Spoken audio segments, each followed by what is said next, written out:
You've heard of beer, you've heard of wine, but have you heard of mead? I've never tried it, so try with me.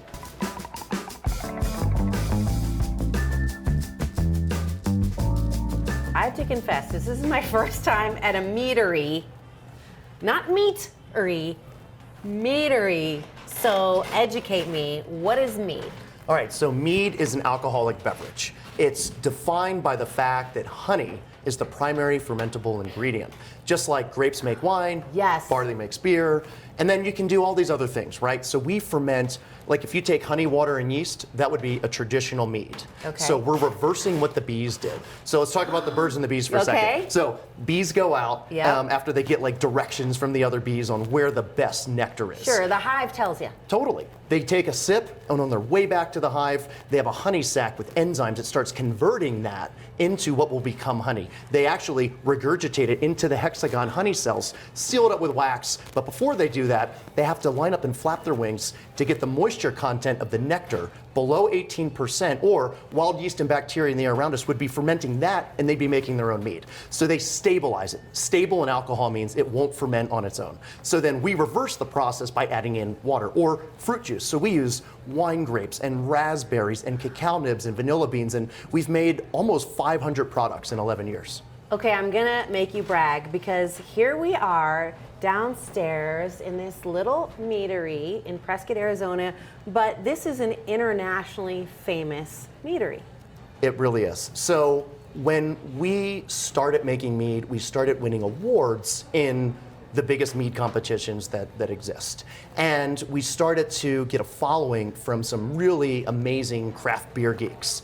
And there's like a couple of mead geeks, and if you are gonna drink mead, like most of our customers come from the craft beer world. They kind of know what it is and they're open-minded, right? Like I think about like my folks that like, they'll try new things with me, but like my mom kind of likes her wine, my dad likes his beer. Craft beer people really are up like, hey, what's the next new IPA hop? Right, like they're up for an adventure. Totally. And so we provide an adventure for sure. So when we go to like a craft beer festival around the country, around the world, we're kind of like the weirdos off in the corner. But after 3 hours of drinking IPAs and imperial stouts, like you're like, whoa, mead, I can taste again. Like your palate wakes up because what we do has so much flavor. Okay, so you've mentioned mead nerds, mead geeks. What is the history of mead? All right, so mead is the world's oldest fermented beverage. So if you look to science, this guy Patrick McGovern works for UPenn, biomolecular archaeologist. They studied this vessel in China, and it's the oldest known alcohol vessel in the world. And it had honey, and it had grapes or hawthorn berries, and some rice. And so honey is like totally part of the world's oldest accepted alcoholic beverage, and all of our ancestors, it doesn't matter where you're from, were making and drinking mead at some point. It's written about in the Indian Vedas. You have to cross a river of mead to go through different levels of Celtic heaven. Today, it's still a national beverage in Poland and Ethiopia, and even the Mayans in central Mexico still make mead, and they even use cacao nibs and vanilla beans. Well, I am brand new to mead. All right. So let's start with this one right here, this clear one. So this is a traditional mead. Arizona mesquite honey. We ferment it dry and then we put it in bourbon barrels. Cheers. Cheers. Is there any trick to this or just take a sip? Just take a sip.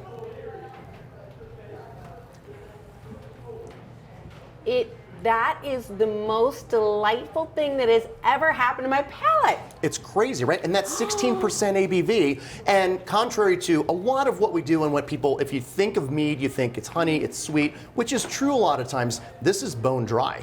And you can get notes of vanilla from the wood. You can smell and taste a little booziness from the bourbon, but you don't get like the burn. Like a green apple? Yeah. Oh, it's delicious. So I drink more of this than anything else that we make. It's so refreshing, and you chill it like a white wine, and you're in business. And down here you have an eatery with your meadery. We do. Because we're looking at all of this food. Before we wrap up here, I have to ask you, looks like charcuterie, and I see a little honeycomb, which is on brand. Absolutely. So we have our endo platter, which is a meat and cheese board, second to none. And I order these traveling around the world just to get new ideas. And this is fantastic. We do caprese. We don't have a traditional full kitchen, right? And we are really creative, just like in our mead making with our food. We have awesome sandwiches down here. It's a great spot for lunch.